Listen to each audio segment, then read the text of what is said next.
Hello and welcome বন্ধুরা, welcome to official website again. আজকে আবারও একটা গুরুত্বপূর্ণ জিকে টপিক নিয়ে আমরা তোমাদের সামনে চলে এসেছি, অর্থনীতি। হ্যাঁ ভাই, এই টপিকটা গুরুত্বপূর্ণ, ঠিক আছে? এই টপিকটা তুমি খুব ভালো করে করে যাও, ঠিক আছে? তো বেশি বকবক না করে আজকের টপিক শুরু করে দিই। স্পিড টপিকটা করতে হবে, কেননা আমাদের এক্সাম ডেট রিলিজ হয়ে গেছে। সেই হিসেবে আমাদেরকে খুব তাড়াতাড়ি আমাদের সিলেবাসটা রেডি করে ফেলতে হবে। ফ্রি মক টেস্টের জন্য তোমরা যোগাযোগ করে নেবে আমাদের সাথে, আর সাবস্ক্রাইব করে নিও চ্যানেলটা। বেশ কয়েকদিন ধরে ডাউন চলছে ভাই, একটু একটু তুলে দাও, ঠিক আছে? চলো আমরা ভিডিও এগিয়ে যাই। প্রথম প্রশ্ন দেখো, বাজারের যোগান নির্ধারণকারী বিষয় হলো কোনটি? দেখো অপশনগুলো কি কি আছে বলো।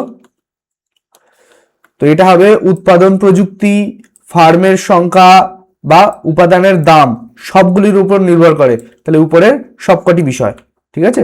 প্রথম প্রশ্ন আমাদের অপশন ডি।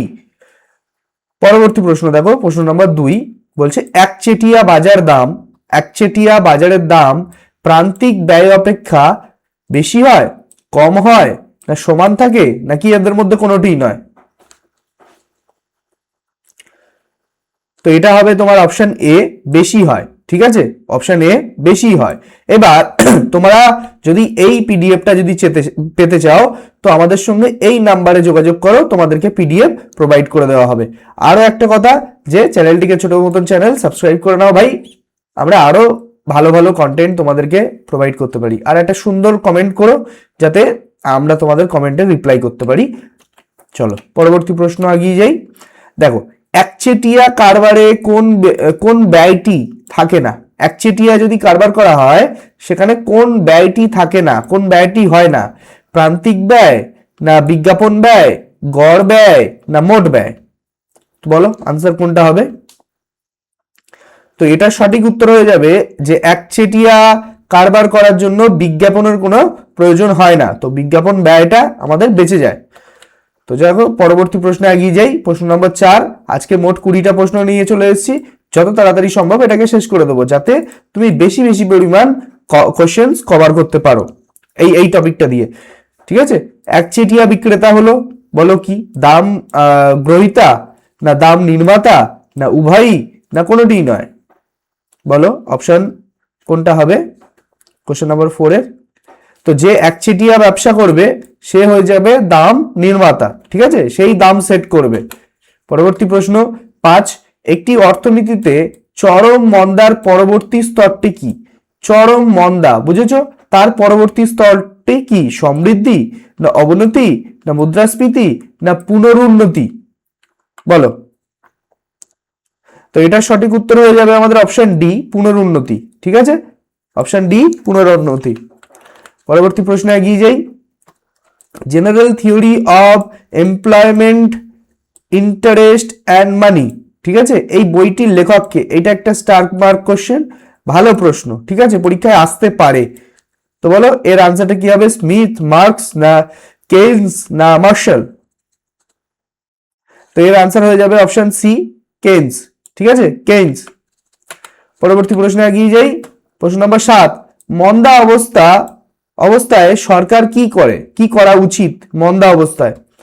তো অপশন এ বলছে সুদের হার বৃদ্ধি করে যাতে সামগ্রিক চাহিদা বৃদ্ধি পায়, না করের পরিমাণ বৃদ্ধি করে যাতে সামগ্রিক চাহিদা হ্রাস পায়, না করের পরিমাণ হ্রাস করে যাতে সামগ্রিক চাহিদা বৃদ্ধি পায়, না সরকারের ব্যয় হ্রাস করে যাতে বাজেটের সমতা আসে?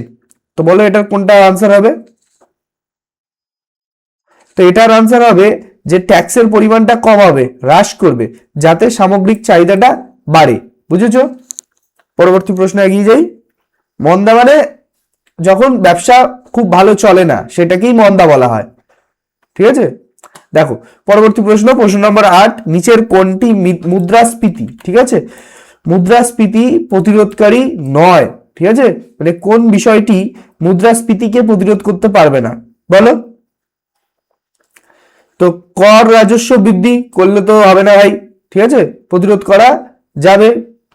আচ্ছা, সরকারের ব্যয় হ্রাস, আর সরকারি ঋণ শোধ, আর বাধ্যতামূলক সঞ্চয়।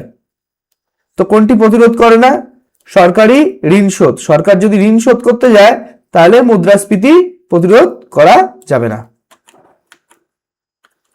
চলো পরবর্তী প্রশ্ন, প্রশ্ন নাম্বার 9 কি বলছে আমাদের দেখি, যে রাজস্ব নীতি বলতে কি বোঝায়।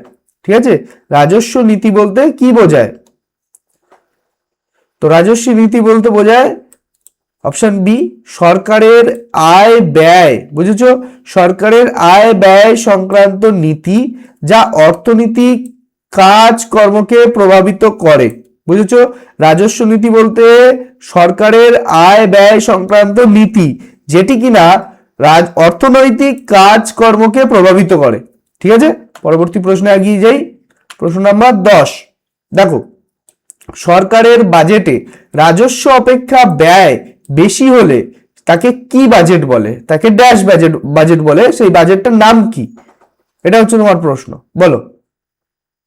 যদি সরকারের বাজেট যেটা সেটা রাজস্ব ব্যয় অপেক্ষা বেশি হয়, ঠিক আছে, তাহলে তাকে বলা হবে ঘাটতি। ঠিক আছে, তাকে বলা হবে ঘাটতি। পরবর্তী প্রশ্ন, প্রশ্ন নম্বর 11 দেখো, দেশের পূর্ণ নিয়োগ অবস্থায়, কি বললো, দেশের পূর্ণ নিয়োগ অবস্থায় সামগ্রিক চাহিদা বাড়লে যে মুদ্রাস্ফীতির সৃষ্টি হয় তাকে কোন মুদ্রাস্ফীতি বলে? এটা কোন কেসে? দেশের পূর্ণ নিয়োগ অবস্থা যেটা সামগ্রিক চাহিদা যদি বাড়ে তখন যে মুদ্রাস্ফীতির সৃষ্টি হয়।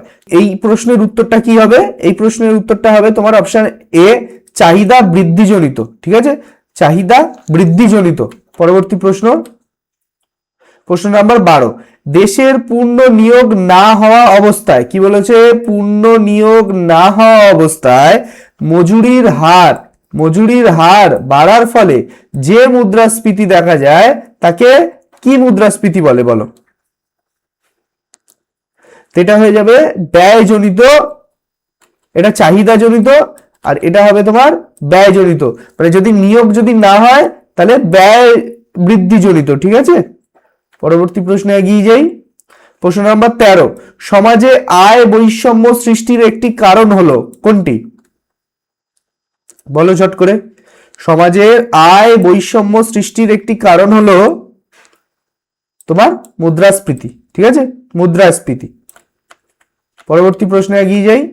প্রশ্ন নাম্বার 14 দেখো, MGNREGS এই যে কর্মসূচিতে, এটা আমাদের ভারত সরকার দ্বারা গৃহীত একটি কর্মসূচি। এই কর্মসূচিতে গ্রামের প্রতি পরিবারে সকল ব্যক্তিকে কতদিনের কাজ দেওয়া হয়েছে? এটা তো অবশ্যই তুমি জানবে।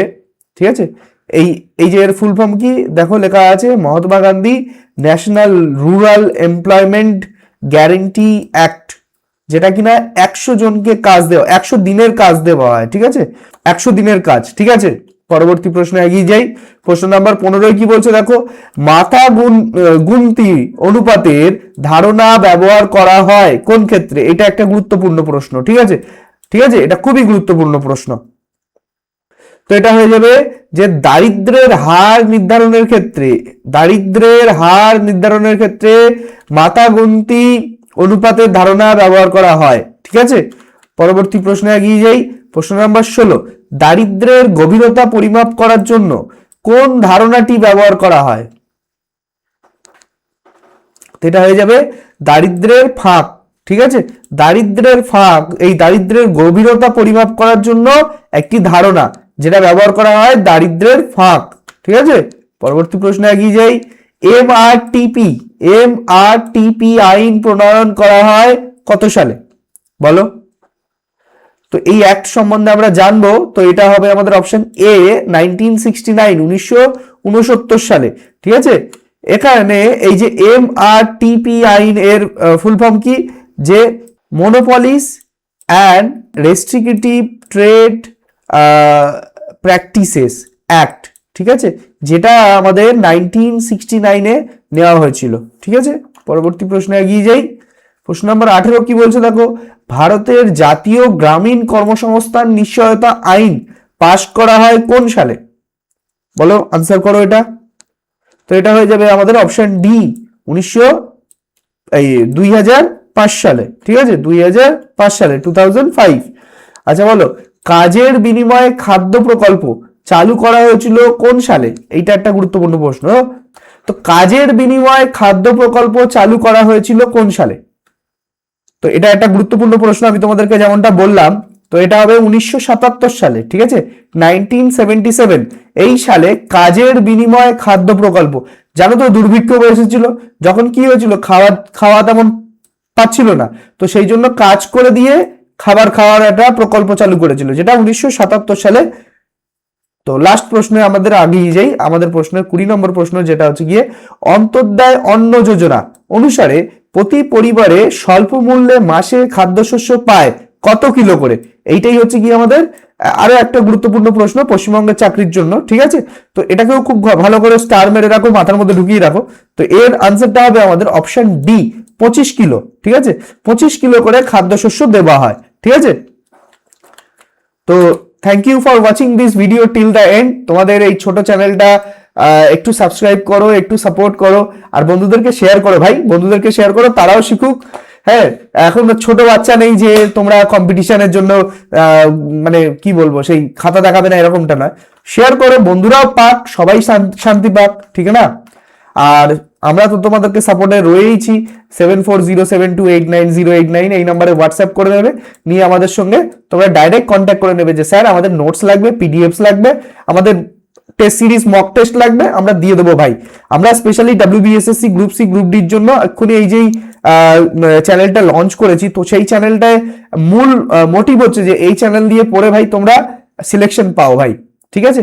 আর পরবর্তী সময়ে আমাদের WBP KP এই সব পরীক্ষাগুলোর জন্য আমাদের সিলেবাস অনুযায়ী পড়াশোনা আসবে, তোমরা তার জন্য স্টে টিউন করে যেও যারা এই সব পরীক্ষাগুলো দেওয়ার জন্য ইন্টারেস্টেড আছো, ঠিক আছে।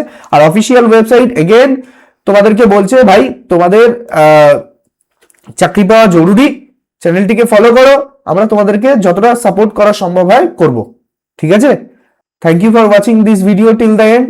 আর মক টেস্ট ফ্রি লঞ্চ হয়ে গেছে, তোমরা গিয়ে কোয়ারি করে নাও। আর 200 সাবস্ক্রাইবার স্পেশাল আমরা একটা মক টেস্ট লঞ্চ করবো আবার ভাবছি, যেটা গ্রুপ ডি এর উপর। 100 সাবস্ক্রাইবার আমরা যেমনটা বলেছিলাম যে গ্রুপ সি এর উপর মক টেস্ট যাবে, দিয়ে দিয়েছি ভাই। তুমি যদি মক টেস্ট না দিয়ে থাকো তাহলে ভাই একটু কোয়ারি করে নাও, পেয়ে যাবে। আর গ্রুপ ডি এর 200 সাবস্ক্রাইবার যত তাড়াতাড়ি করবে তত তাড়াতাড়ি তোমরা গ্রুপ ডি এর মক টেস্ট সিরিজ পেয়ে যাবে, ঠিক আছে। তো thank you for watching this video. আবার পরবর্তী একটা সুন্দর ভিডিওতে তোমাদের সঙ্গে দেখা হচ্ছে। Ta-ta, bye by.